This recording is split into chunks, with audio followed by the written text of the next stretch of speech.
માતાજી, good morning. કેમ છો બધા? જો અત્યારે ઘરે આટલા બધા માલતા આવી ગયા છે મસ્ત મજાના. આનો જ્યુસ બહુ ભાવે બધાને ઘરે, એટલે પપ્પા જાજા જ લઈ આવે છે. હવે હમણાં થોડા દિવસ રોજે માલતાનું જ્યુસ કરીને પીશું બધા. કેટલા કિલો છે? 15-20 કિલો છે.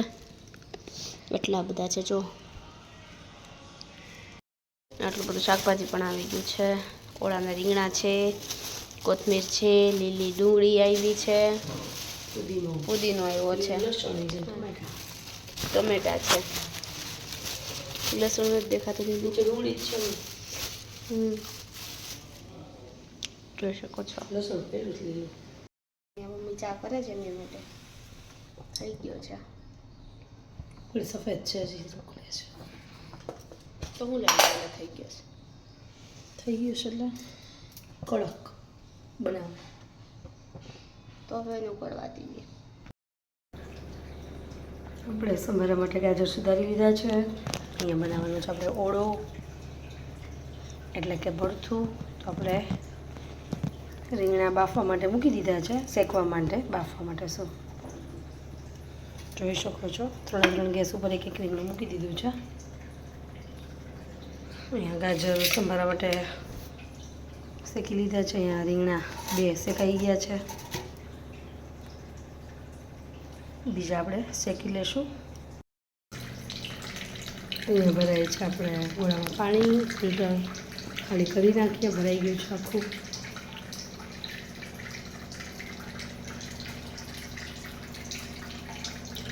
આ છે આલ્કાઇન વોટર.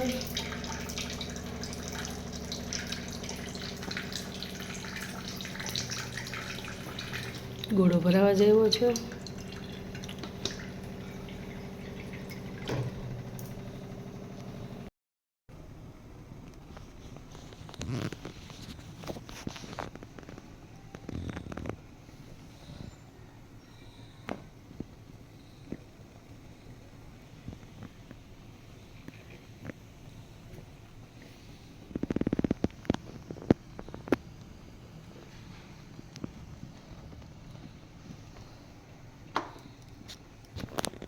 આપણે ઓળામાં નાખવાની છે તુવેર લીલી, બાફવા માટે મૂકી છે.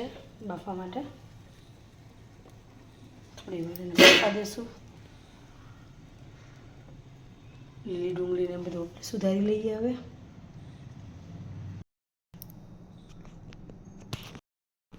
ઓળાના રીંગણા આપણે બધા શેકાઈ ગયા છે. તો આપણે આની છાલ કાઢી નાખીએ. અહીંયા આપણે લઈ લીધી છે લીલી ડુંગળી, લીલું લસણ. જોઈ શકો છો. આજનું તો હજી અલગથી છે. આ પડ્યું હતું ફ્રીજમાં, એ છે.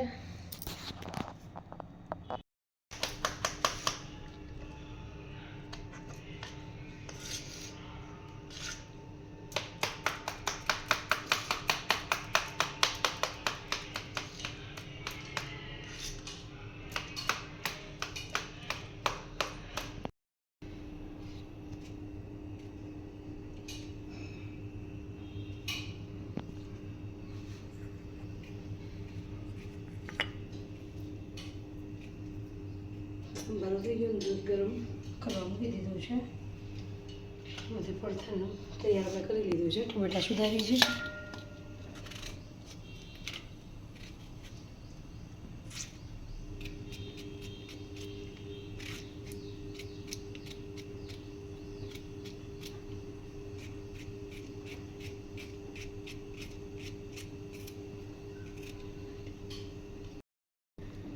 તમારે હજી વઘારવામાં વાર હોય તો તમે અંદર મીઠું અને હળદર ઉપરથી નાખી દીધો તો જે શેકેલું રીંગણું છે એ કડવું ન થાય, એટલે બધા મીઠું અને એવું નાખી દે છે.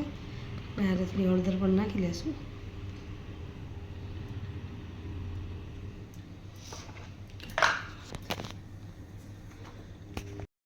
આની અંદર આપણે નાખશું 4 થી 5 પાવડા તેલ. કોરું શાક છે એટલે આમાં વધારે જોઈએ ને તમે ઓછું જ નાખીએ છીએ તેલ.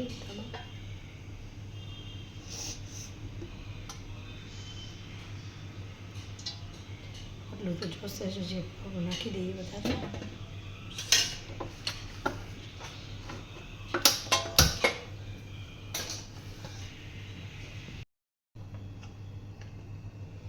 આપણું તેલ આવી ગયું છે. હવે આપણે આની અંદર હિંગ નાખી દઈશું.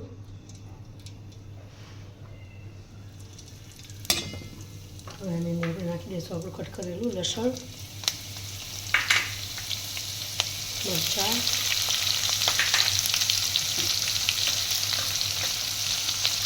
અને આપણી ડુંગળી.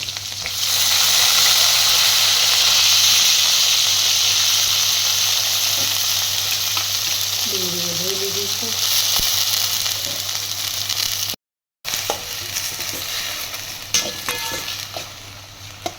આની અંદર થોડી હિંગ તો નાખી છે. તેમાં હળદર મીઠું નાખી દઈશું. હળદર આપણે ઓલામાં નાખી દઈશું, અત્યારે આમાં ઓછી નાખશું.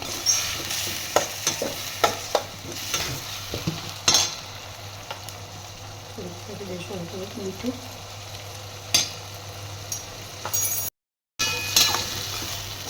પછી તુવેર નાખવા પડશે. ચલો પછી ચડી ગઈ છે.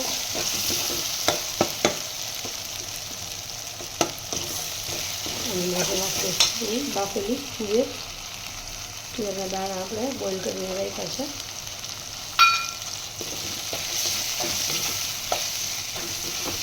તુવેરના દાણા પણ ચડવા દઈશું. પછી આપણું ખાંડેલું લાલ મરચું નાખી દઈશું આપણે અંદર. લીલા મરચાં છે એટલે ઓછું નાખશું થોડું.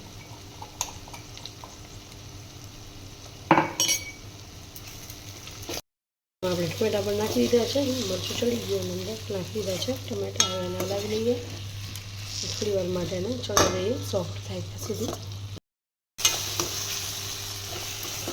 આપણે ટમેટા પણ ચડી ગયા છે, જોઈ શકો છો. સોફ્ટ થઈ ગયા છે. મારો અવાજ જ નથી નાખી દઈએ એની અંદર આપણે સેપરેટ રીંગણા.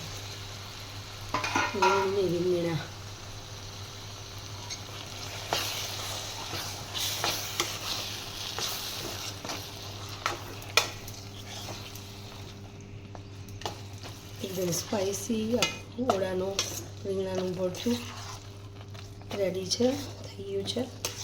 હવે આની અંદર ખાલી એક કોથમીર નાખવાની બાકી રહી છે, એ આપણે નાખી દઈશું અને રોટલા બનાવી લઈશું. ગાજરનો સંભારો પણ થઈ ગયો છે અને આપણું ભરતું પણ રેડી છે. હવે આપણે બાજરાના રોટલા બનાવી લઈશું આની સાથે ખાવા માટે, અને અડદના પાપડ પણ થોડા શેકી લઈશું.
હા, ફૂલે સીધી